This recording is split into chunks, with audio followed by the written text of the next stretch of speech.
मेरे पति हमेशा से ही एक असभ्य, बेताब और घमंडी किस्म के इंसान रहे हैं। मैंने अपनी बेटी और परिवार वालों की वजह से उन्हें कभी नहीं छोड़ा। हम दोनों को एक दूसरे से शादी करने के लिए मजबूर किया गया था।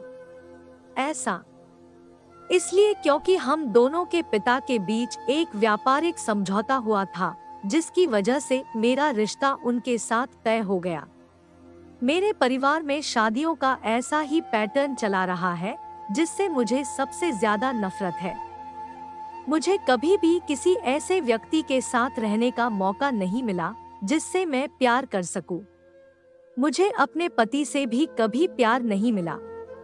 उन्होंने मुझे कभी नहीं बताया कि वह मुझसे प्यार क्यों नहीं करते हैं। मेरी बेटी का गणित का टीचर बहुत प्यारा लड़का था। मैंने अक्सर उसे मुझसे नजरें मिलाते हुए देखा था।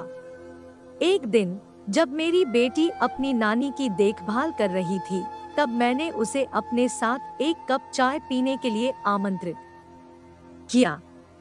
जब रसोइया अंदर से चाय लेकर आया, तब मैं लगातार उससे अपनी बेटी की पढ़ाई लिखाई के बारे में बात कर रही थी।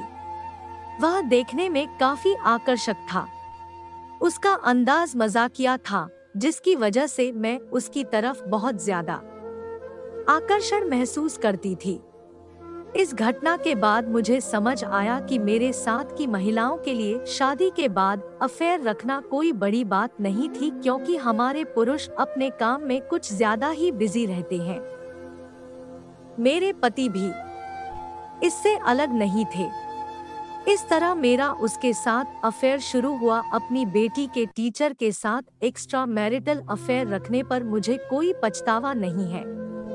ऐसा इसलिए क्योंकि मुझे एक ऐसे व्यक्ति से प्यार और अटेंशन मिल रहा था जो जानता था कि एक महिला को खुश कैसे रखा जाता है।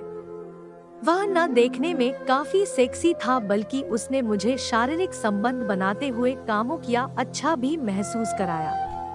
जब घर में कोई नहीं होता था तो हम दोनों साथ में काफी अच्छा समय बिताते थे।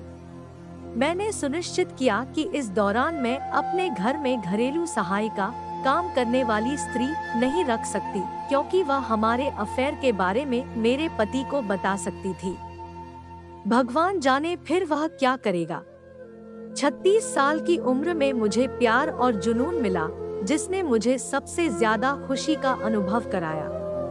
लेकिन जैसा कि हर सामान्य अफेयर की कहानी में होता है, एक दिन मेरे पति ने मुझे पकड़ लिया। ऐसा तब हुआ जब मैं और मेरा प्रेमी एक दूसरे को अपनी कल्पनाओं से भरी कुछ सेक्सुअल तस्वीरें भेज रहे थे। इस दौरान मैंने अपने पति और बेटी की घर वापस आते हुए की आवाज सुनी। मैं काफी जल्दी में थी, जिसकी वजह से मैं उनका अभिवादन करने के लिए अपना फोन अपने बिस्तर पर रखकर नीचे चली गई। मैं उन्हें बातचीत में शामिल करने की कोशिश कर रही थी कि मेरे पति वॉशरूम का इस्तेमाल करने के लिए बेडरूम में आ गए। मैं एकदम से डर गई और उनका पीछा करते हुए कमरे की तरफ बढ़ी। मैंने देखा उसके हाथ में मेरा फोन था। वह उसे लगातार स्क्रॉल कर रहा था। यह सब देखकर मैं चौंक गई। मुझे लगा कि मैं इतनी बड़ी गलती कैसे कर सकती हूँ। वह मेरे टेक्स्ट मैसेज पढ़ रहा था। मुझे इतना डर लग रहा था कि वह मेरे साथ या मेरे प्रेमी के साथ कुछ न कुछ जरूर करेगा। लेकिन इसका उलट हुआ। उसने मुझसे शांति से पूछा, इस बारे में कौन जानता है? मैंने कहा, कोई नहीं। उसने फोन को जमीन पर फेंक दिया और उसके टुकड़े टुकड़े कर दिए। निराश होकर उसने अपनी उंगलियों को अपने बालों में घुमाते हुए कहा, मैं नहीं चाहता कि हमारी बेटी इन सब चीजों से प्रभावित हो। किसी को भी इस बारे में पता नहीं चलना चाहिए। मुझे परवाह नहीं है कि आप किसके साथ क्या कर रही हो, लेकिन एक परिवार के रूप में हमारी प्रतिष्ठा दांव पर नहीं लगनी चाहिए, वरना इसका अंजाम बहुत बुरा होगा।